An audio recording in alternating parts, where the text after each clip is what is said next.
Tahimik ang gabi, at ang tanging naririnig ni Miguel ay ang mahihinang kaluskos ng hangin sa labas ng kanyang bintana. Nakaupo siya sa isang sulok ng kanyang silid, hawak ang rosaryo, tulad ng ginagawa niya tuwing gabi. Nais niyang tapusin ang kanyang panalangin bago matulog, ngunit sa tuwing sinisimulan niya ito, isang di maipaliwanag na antok ang bumabalot sa kanya. Ama namin, sumasalangit ka ni. Mahina niyang binigkas, pilit na pinipigilan ang paggapang ng pagod sa kanyang katawan. Ngunit bago pa man siya makarating sa pangalawang dekada ng rosaryo, isang matinding bigat ang bumagsak sa kanyang talukap ng mata. Para bang may hindi nakikitang kamay na marahang humihila sa kanya, patungo sa malalim na pagkakahimbing.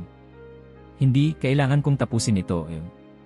Bulong niya sa sarili, pilit na idinilat ang kanyang mga mata. Ngunit mas lalong bumibigat ang kanyang katawan, at bago pa niya namalayan, tuluyan na siyang nakatulog, ang rosaryo ay dahan-dahang dumulas mula sa kanyang mga daliri. Miguel! Hoy, Miguel! Isang malakas na boses ang gumising sa kanya. Napabalikwas siya, bumagsak ang hawak niyang rosaryo sa sahig. Madaling araw na pala.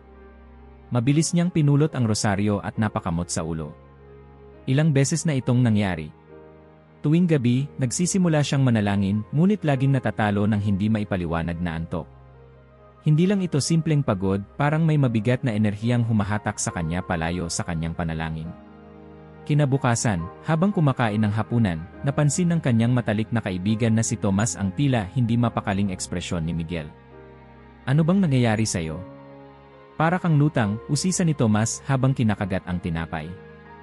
Wala, pare, sagot ni Miguel, ngunit ramdam niyang hindi ito totoo. Gusto ko lang malaman normal ba ang palaging inaantok sa gitna ng panalangin. Napataas ang kilay ni Tomas. Inaantok habang nagdarasal. Depende. Pagod ka lang siguro. Hindi lang pagod, pare.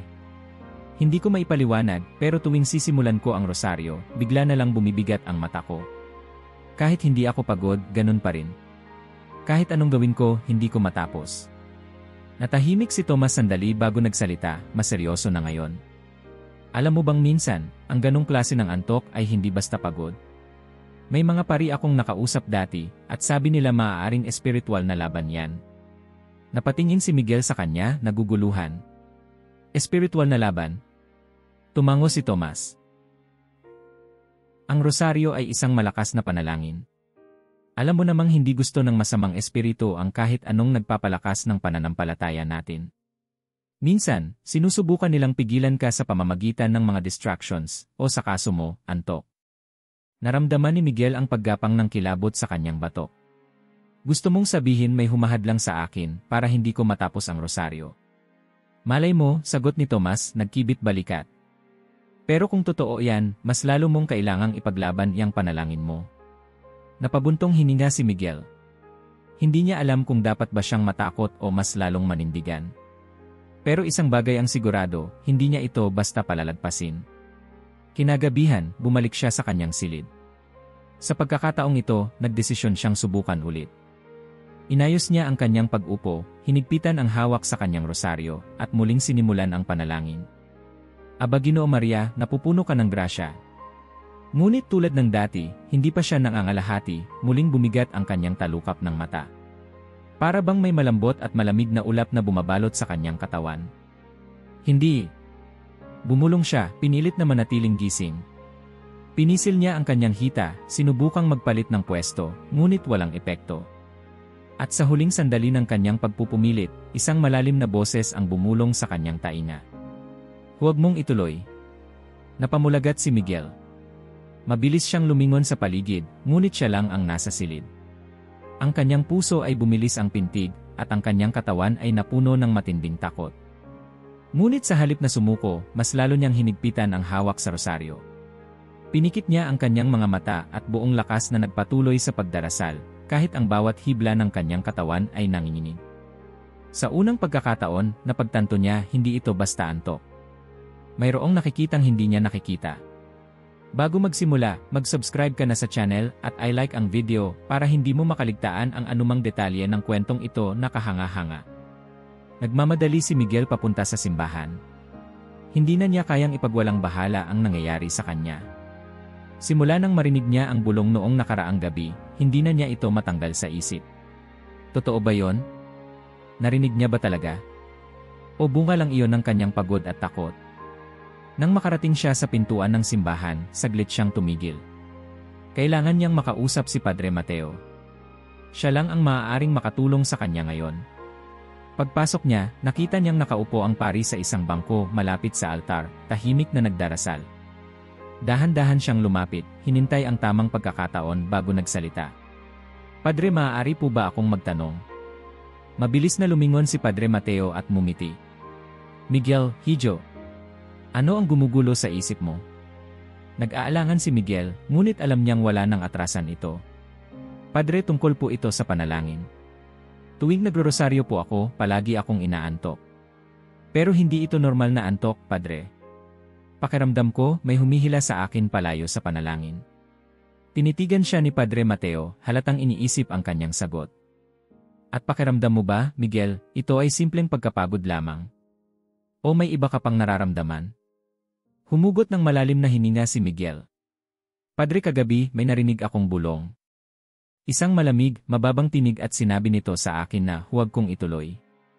Napansin ni Miguel ang bahagyang pagliit ng mata ni Padre Mateo. At anong ginawa mo pagkatapos mong marinig iyon? Hindi po ako sumuko. Itinuloy ko ang aking panalangin kahit na nanginginig ako sa takot. Ngumiti si Padre Mateo, halatang nagagalak sa sagot ni Miguel. Iyan ang tamang gawin, Hijo. Ang panalangin ay hindi lamang isang tahimik na pag-uusap sa Diyos. Isa itong digmaan. Napalunok si Miguel. Digmaan? Tumango ang pari. Ang panalangin, lalo na ang rosaryo, ay isang makapangyarihang sandata laban sa kasamaan. Kaya't huwag kang magtaka kung may mga hadlang na sumusubok na pigilan ka. Nag-isip si Miguel. Pero Padre, paano ko malalaman kung ang nararanasan ko ay simpleng pagod lang o isang espiritual na laban? Naglakad si Miguel palabas ng simbahan na puno ng iniisip. Digmaan. Paulit-ulit niyang inuulit sa kanyang isipan ang salitang iyon. Hindi niya kailanman itinuring ang panalangin bilang isang labanan. Para sa kanya, ito ay isang tahimik na sandali kasama ang Diyos, isang pagkakataon upang humingi ng gabay at pagpapatawad. Ngunit kung tama si Padre Mateo, kung totoo ngang may espiritual na puwersang humahadlang sa kanya. Napabuntong hininga siya. Kailangan niyang malaman ang katotohanan. Pag-uwi niya, dumiretso siya sa kanyang maliit na bookshelf. Doon, may ilan siyang librong pangrelihiyon na matagal na niyang hindi nahahawakan. Kinuha niya ang isang lumang aklat tungkol sa panalangin at binuklat ito. Habang binabasa niya, may isang bahagi na tumatak sa kanya. Kapag ang isang kaluluwa ay taimtim na nananalangin, lalo na gamit ang mga dasal ng mahal na ina, tiyak na darating ang pagsubok. Ang kaaway ay magpapadala ng mga hadlang, antok, pag-aalinlangan, pagkabahala, upang pigilan ang espiritual na tabumpay. Napahigpit ang hawak niya sa libro. Ganoon niya ang nararamdaman niya. Maya-maya, napagdesisyonan niyang kausapin ang isang grupo ng matatandang deboto sa kanilang parokya. Sa kabila ng kanyang pag-aalinlangan, gusto niyang malaman kung may iba pang nakaranas ng katulad ng sa kanya. Sa simbahan, nagtipon-tipon ang grupo ng mga nagro-rosaryo. Pumwesto siya sa tabi ng isang matandang babae, si Aling Rosa, isa sa mga pinakamadasaling miyembro ng komunidad. Aling Rosa, mahina niyang tawag. Maaari ko po ba kayong tanungin tungkol sa rosaryo? Ngumiti ang matanda. Abay syempre, Hijo. Ano ang gusto mong malaman? Huminga ng malalim si Miguel. Kayo po ba may naranasan ng parang may humahadlang sa inyo kapag kayo'y nagdarasal? Naging seryoso ang mukha ng matanda. Marami ng ganyang kwento, Hijo. Hindi lang ikaw ang nakaranas niyan. Nanlaki ang mga mata ni Miguel. Talaga po. Tumango si Aling Rosa. Lalo na kapag mas malalim ang panalangin mo. Ang kaaway ay gagawa ng paraan para pigilan ka.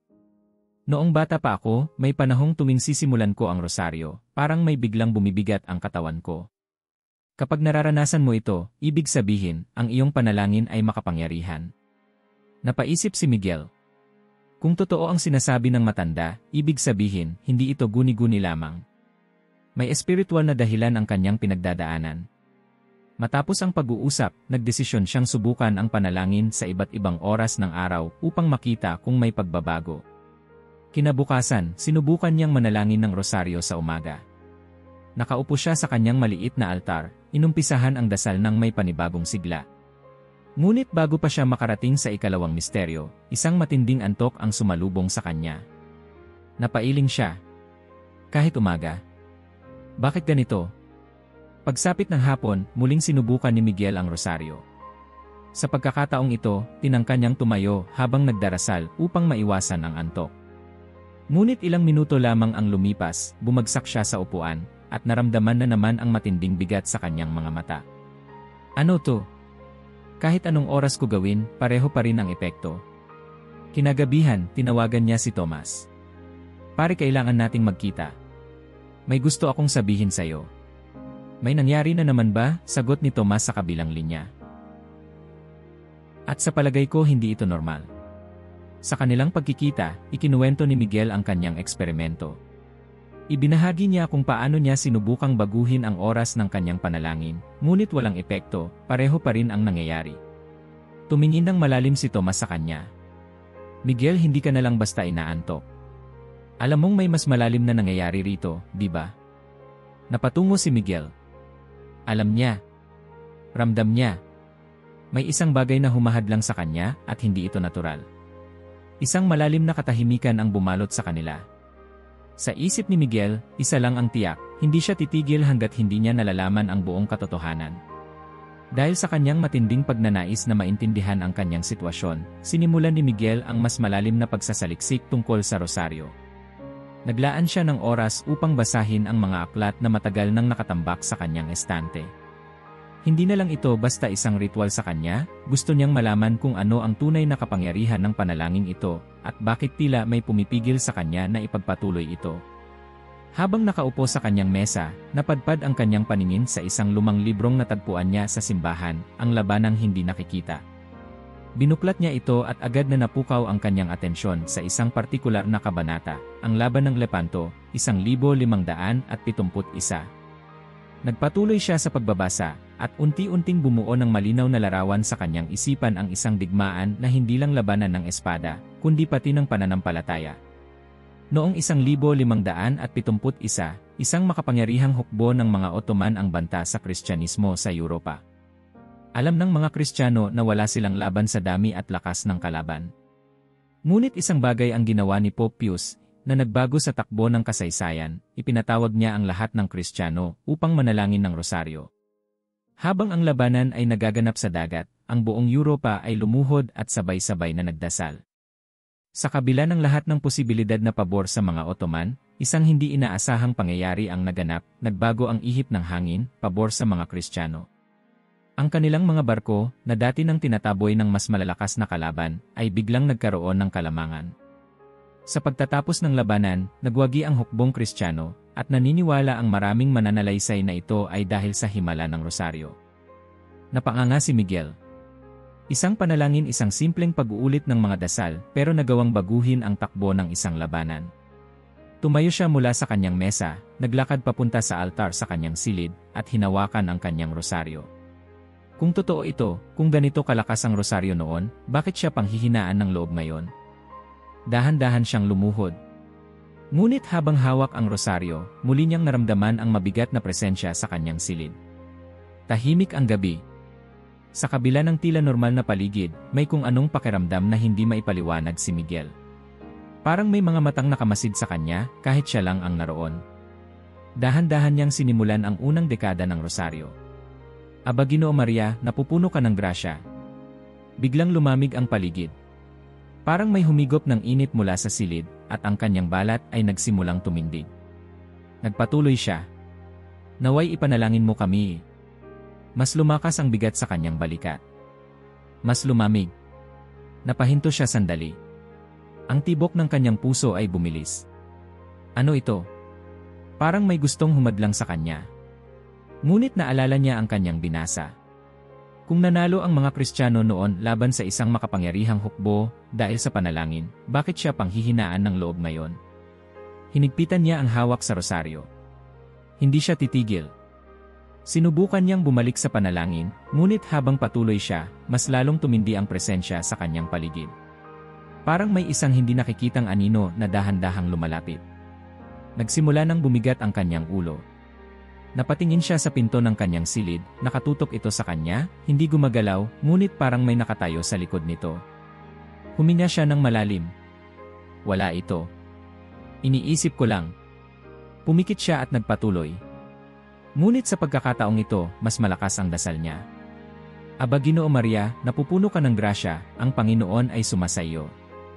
Mas lalong lumamig ang silid. Naway ipanalangin mo kami ngayon at sa oras ng aming kamatayan. Sa sandaling iyon, parang may naputol na kadena. Parang may isang aninong umatras at nawala. Kasabay ng kanyang huling dasal, unti-unting bumalik ang init sa kanyang katawan.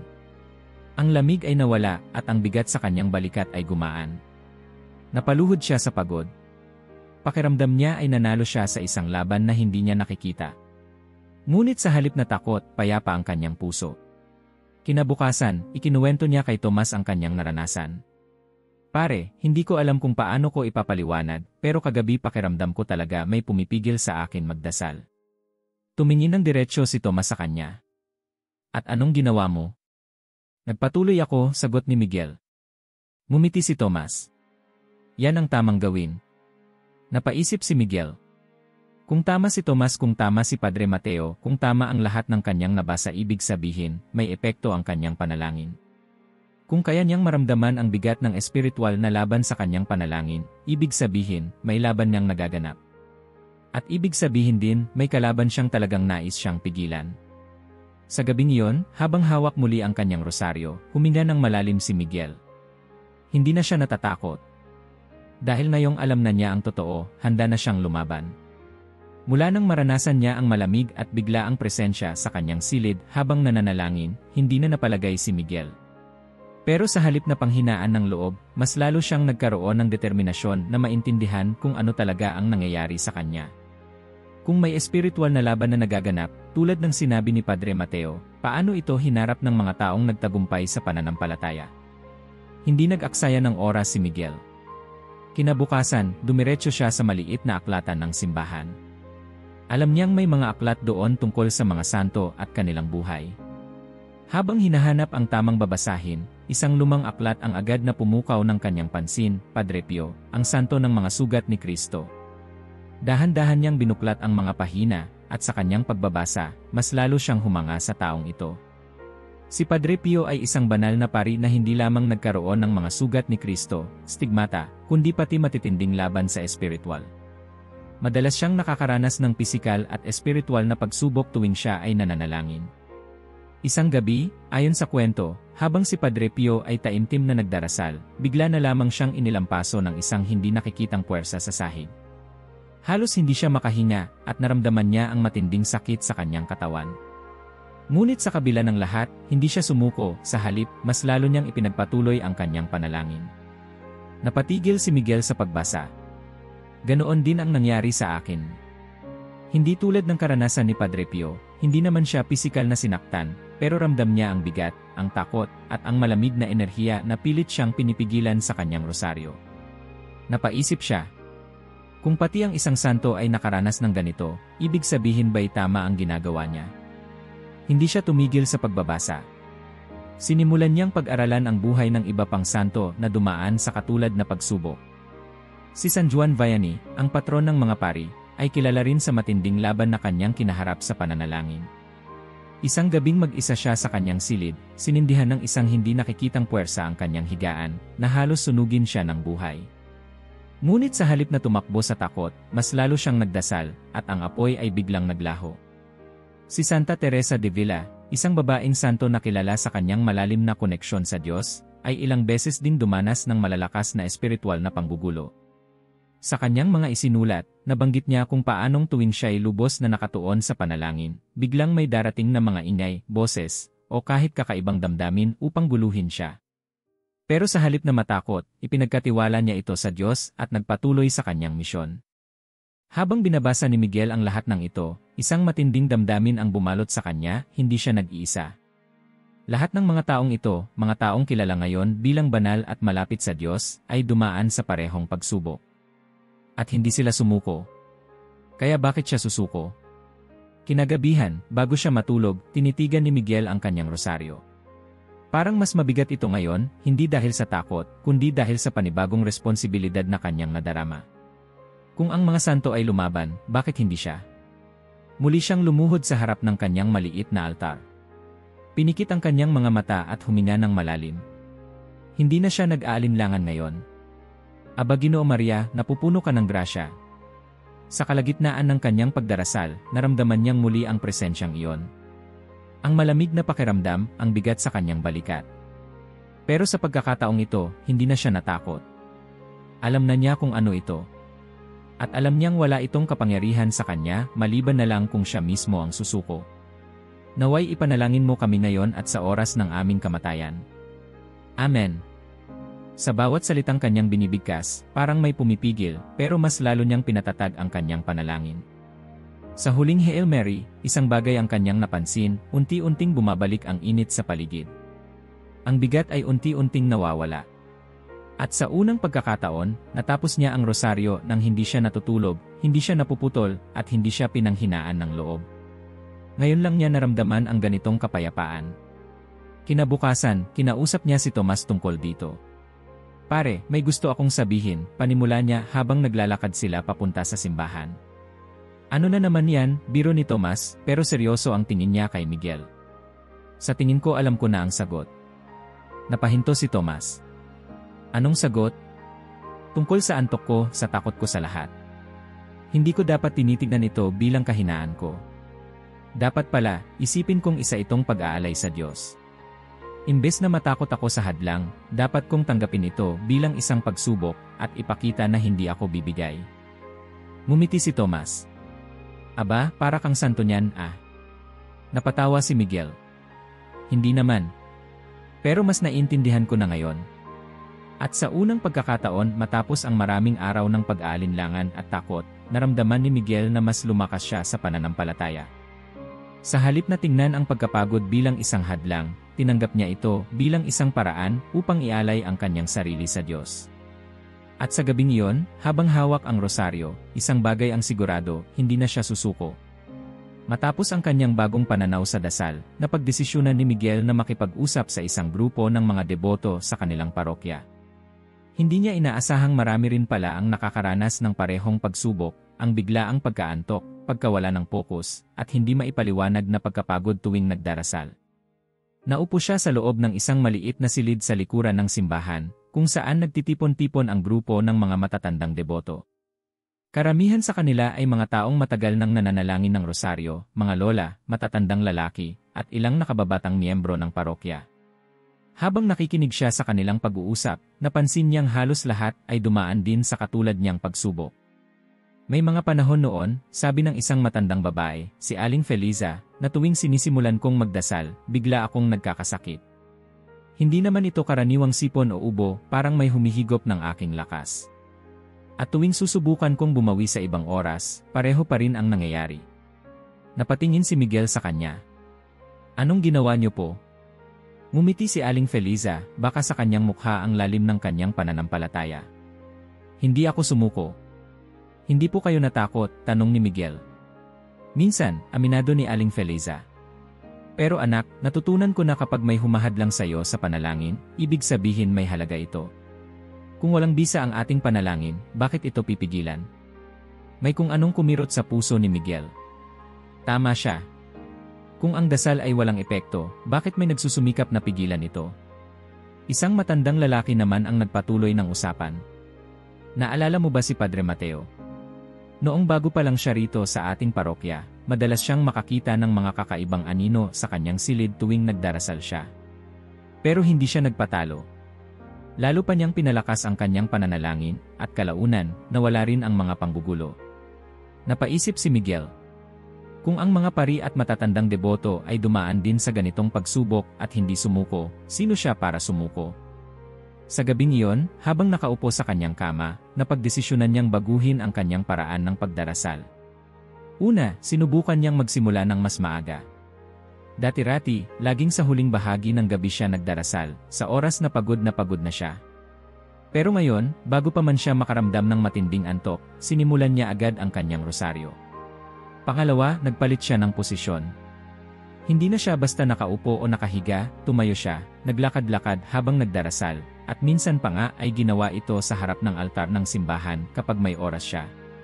At pangatlo, sinubukan niyang gawing mas personal ang kanyang pananalangin, hindi lang basta inuulit ang dasal, kundi ninanamnam bawat salita, iniisip ang kahulugan ng bawat misteryo ng rosaryo. Nakita niya ang kaunting pagbabago. Sa unang gabi ng kanyang bagong pagsubok, hindi na siya agad inantok. Nakatapos siya ng buong rosaryo nang hindi bumibigat ang kanyang katawan o pinanghihinaan ng loob. May kaunting distractions pa rin, mga random na alaala, mga tunog mula sa labas, pero hindi na ito kasing tindi ng dati. Pero alam niyang hindi pa tapos ang laban. Makalipas ang ilang araw ng matagumpay na pagdarasal, muling sumubok si Miguel na ipagpatuloy ang kanyang bagong routine.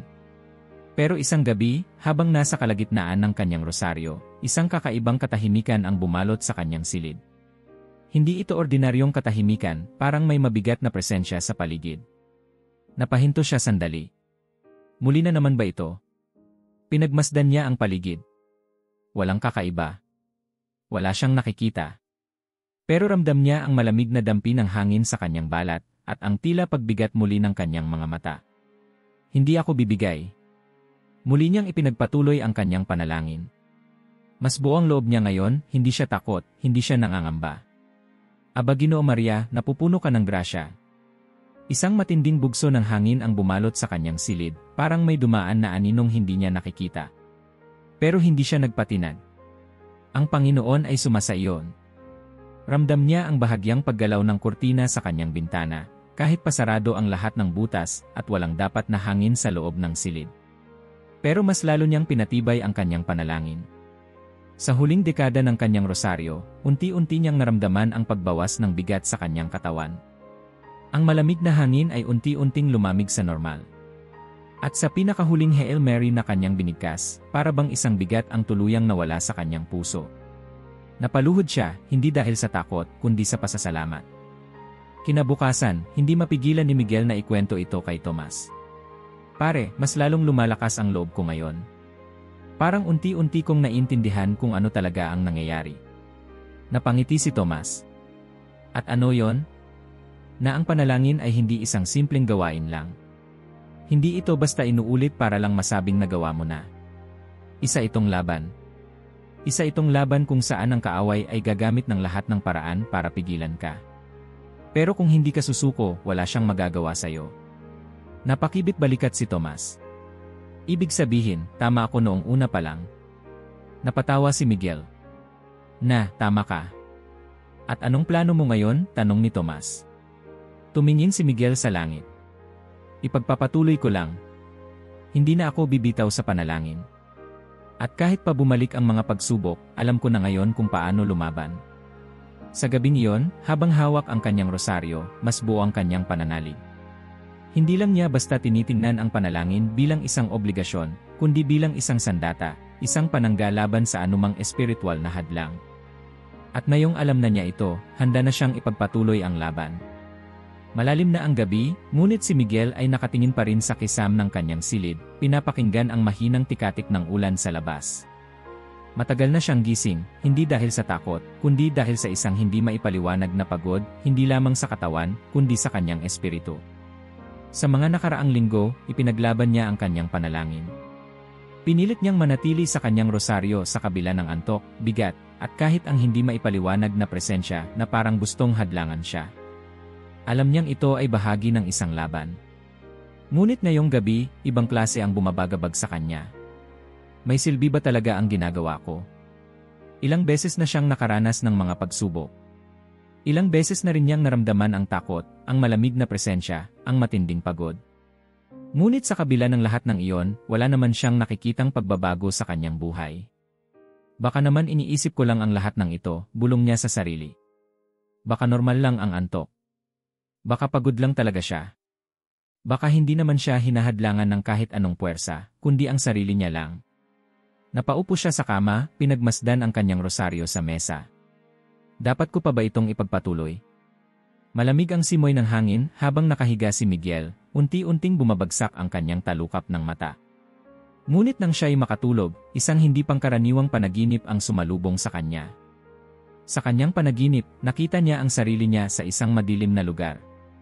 Walang tunog, walang tao, tanging kadiliman na bumabalot sa paligid. Habang naglalakad siya, biglang lumitaw sa harap niya ang isang maliit na ilaw. Napakaliit, halos hindi makita, pero may kakaibang ningning na tila hindi kayang lunurin ang dilim. Napatigil siya. Ang ilaw ay parang umaalog sa hangin, nanginginig, tila mahina. Ngunit hindi ito namamatay. At noon niya napansin may anino sa paligid. Hindi niya ito nakikita ng buo, pero ramdam niya ang paggalaw ng mga ito. Parang may mga aninong lumalapit sa liwanag, pilit itong binabalot ng kanilang itim na hugis. Isa, dalawa, tatlo, unti-unting dumami ang mga ito, paikot sa munting liwanag. Ngunit anuman ang gawin nila, hindi pa rin namamatay ang liwanag. At sa panaginip na yon, isang boses ang marahang bumulong sa kanyang isipan. Huwag mong hayaang mamatay ang liwanag. Nagising si Miguel na humihingal, pawis na pawis kahit malamig ang hangin sa kanyang silid. Agad siyang napaupo, pilit na inaalala ang lahat ng nakita niya. Ano ang kahulugan ng panaginip na yon? Kinabukasan, agad siyang pumunta kay Padre Mateo upang ipaliwanag ang kanyang nakita. Padre, hindi ko po alam kung may kahulugan ito, pero may panaginip ako kagabi. May nakita akong maliit na liwanag sa gitna ng kadiliman. Pinapalibutan ito ng anino pero hindi ito namatay. Ano po ang ibig sabihin noon?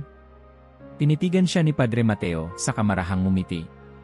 Miguel, alam mo bang maraming santo ang nakaranas ng parehong simbolismo sa kanilang panaginip? Nagulat si Miguel. Talaga po. Tumango ang pari. Ang liwanag na nakita mo ay sumisimbolo sa iyong pananampalataya. Maaring ito'y maliit at tila mahina, ngunit hindi ito kayang takpan ng anino. Ang mga anino sa iyong panaginip ay maaaring pagsubok, pag-aalinlangan, o kahit mismong mga puwersang espiritual na sumusubok na humadlang sa iyo. Pero anuman ang gawin nila, hindi nawala ang liwanag at hindi rin ito nawala sa iyo. Napanganga si Miguel. Biglang bumalik sa kanya ang lahat ng mga panahong gusto niyang sumuko, ang bawat sandali ng pag-aalinlangan, ng pagod, ng takot. Pero sa kabila ng lahat ng iyon, hindi niya tuluyang iniwan ang rosaryo. Hindi siya bumitaw. At ngayon, mas naintindihan niya kung bakit. Sa gabing iyon, hawak niyang muli ang kanyang rosaryo. Aba Ginoo Maria, napupuno ka ng grasya. Wala na siyang kaba. Wala na siyang alinlangan. Alam niyang ang dasal ay hindi laging nagdadala ng agarang sagot. Hindi ito palaging may kasamang milagrosong karanasan o mga dramatikong pagbabago sa buhay. Pero ito ay isang liwanag na hindi kayang patayin ng kahit anong kadiliman. Sa unang pagkakataon matapos ang maraming araw, ngumiti si Miguel habang tinatapos ang kanyang rosaryo. Dahil ngayon, alam niyang kahit anong pagsubok ang dumating, hindi siya bibitaw sa kanyang panalangin. Isang linggo matapos ang kanyang panaginip tungkol sa maliit na ilaw na hindi nagpatinag sa kadiliman, napansin ni Miguel ang isang bagay na matagal na niyang hinahanap, kapayapaan. Hindi ito isang biglaang pagbabagong parang isang kidlat na bumagsak mula sa langit. Sa halip, ito'y isang marahang, tahimik na proseso. Parang isang bulaklak na dahan-dahang bumubuka, isang sikat ng araw na unti-unting pumapasok sa isang silid na dati puro anino. Hindi na niya nararamdaman ang matinding bigat sa kanyang katawan tuwing nagdarasal. May mga gabi pa rin na nakakaramdam siya ng pagod, pero hindi na ito katulad ng dati, wala na ang biglaan at di maipaliwanag na antok. Hindi na rin siya nakakaramdam ng malamig na presensya sa kanyang silid. Mas magaan ang pakiramdam niya. At higit sa lahat, sa buong maghapon, pakiramdam niya ay mas kalmado siya. Mas madali siyang makapagpasensya sa ibang tao, mas nakakaunawa siya ng mga sitwasyong dati ay madaling ikinasasama ng loob niya. Para bang ang kanyang rosaryo ay hindi lang isang panalangin, kundi isang bagay na unti-unting bumabago sa kanyang pagkatao. Nang araw ding iyon, habang naglalakad siya papunta sa tindahan, nasalubong niya si Aling Rosa, isa sa mga matandang deboto sa kanilang simbahan. Aba, Miguel, masayang bati ng matanda. Ngayon ka lang ulit nagpakita, Hijo. Kamusta na ang iyong panalangin? Ngumiti si Miguel. Mabuti po, Aling Rosa. Alam niyo po bang mas lumakas ang pakiramdam ko ngayon? Tama yan, sagot ng matanda. Kapag hindi ka bumitaw sa panalangin, hindi rin bumibitaw ang Diyos sa iyo. Nagpatuloy ang kanilang pag-uusap at sa gitna ng kwentuhan, biglang may lumapit na isang babaeng umiiyak. Aling Rosa, pwede po ba akong humingi ng dasal? Mahina nitong sabi. Nagkatinginan sina Miguel at Aling Rosa. Anong nangyari, Hija? Tanong ng matanda. Iyong anak ko po biglang nagkasakit. Hindi ko po alam ang gagawin. Walang pag-aalinlangan, kinuha ni Aling Rosa ang kamay ng babae at nagsimulang magdasal. Samantala, may kung anong kumilos sa loob ni Miguel, parang may tinig na nagsabi sa kanya. Isama mo ang rosaryo mo. Agad niyang kinuha ang kanyang rosaryo mula sa bulsa at marahang hinawakan ito habang nagdarasal si Aling Rosa. Sa sandaling iyon, naramdaman niyang may dumaloy na mainit at payapang pakiramdam sa kanyang katawan. Hindi niya alam kung bakit, pero may tiwala siya na anuman ang mangyari, magiging maayos ang anak ng babae. At sa loob ng ilang araw, nakumpirma niyang tama ang kanyang pakiramdam, gumaling ang bata. Hindi niya ito itinuring bilang isang himala na may kasamang matinding pagpapakita mula sa langit. Sa halip, ito ay isang simpleng paalala na ang panalangin ay may kapangyarihan, kahit hindi natin ito laging nakikita. Habang lumilipas ang mga araw, mas nagiging natural para kay Miguel ang pananalangin ng rosaryo. Hindi na ito isang bagay na pilit niyang ginagawa sa kabila ng takot o pagdududa. Ito na ang naging sandigan niya sa araw-araw. Sa bawat dekada ng kanyang rosaryo, sinubukan niyang gawing mas malalim ang kanyang koneksyon sa dasal. Isa sa mga natutunan niya mula sa buhay ni Padre Pio ay ang paggamit ng mga makapangyarihang salita ng pananampalataya. Tuwing nakakaramdam siya ng panghihina, inuulit niya sa sarili. Mabuhay si Jesus! Mabuhay si Maria! Napansin niyang sa tuwing binibigkas niya ito, mas lalo siyang lumalakas. Para bang ang mga salitang iyon ay nagiging harang laban sa anumang pumipigil sa kanya. Sinubukan din niyang magpahinga saglit sa pagitan ng bawat misteryo ng rosaryo. Hindi na niya ito minamadali, kundi mas lalo niyang ninanamnam ang bawat salita, ang bawat Hail Mary, ang bawat Ama namin. Hindi na ito basta panalangin, kundi isang pag-uusap. At sa ganitong paraan, mas lalong tumibay ang kanyang loob. Isang gabi, bumuhos ang malakas na ulan. Malamig ang simoy ng hangin at ang kulog ay paulit-ulit na dumadagundong sa kalangitan. Habang nakahiga si Miguel, nakikinig sa tunog ng patak ng ulan sa bubong, biglang sumagi sa isip niya ang isang bagay. Ito ang unang pagkakataon na hindi na siya natatakot sa gabi. Dati-rati, ang ganitong katahimikan at dilim ay nagdadala ng kaba sa kanya. Pakiramdam niya noon, may nakamasid sa kanya, may bumubulong sa kanyang isipan para tumigil sa pananalangin. Pero ngayon, wala na yon. Sa halip, nakaramdam siya ng matinding kapayapaan. Sa halip na hayaan ang kanyang sarili na matulog agad, bumangon siya, kinuha ang kanyang rosaryo, at muling lumuhod. Hindi niya ito ginawa dahil sa takot, kundi dahil gusto niyang gawin ito. Habang naririnig niya ang malalakas na dagundong ng kulog sa labas, sinimulan niyang dasalin ang rosaryo. Aba Ginoo Maria, napupuno ka ng grasya. Sa bawat pagbigkas niya ng dasal, pakiramdam niya ay mas lalong lumalakas ang kanyang loob. Hindi na siya natatakot sa dilim, sa malamig na hangin, sa ingay ng kulog. Dahil ngayon, alam niyang hindi siya nag-iisa. Kinabukasan, habang naglalakad siya papunta sa simbahan, napangiti si Miguel. Alam niyang marami pa siyang haharapin sa buhay, marami pang pagsubok, marami pang gabing pagod siya, at gusto na lang matulog. Pero isa lang ang sigurado. Hindi na siya kailanman susuko sa panalangin. Dahil ngayon, alam niya ang totoo, ang rosaryo ay hindi lang dasal. Isa itong sandata. At ngayong natutunan na niya kung paano ito gamitin, hindi na niya ito bibitawan kailanman.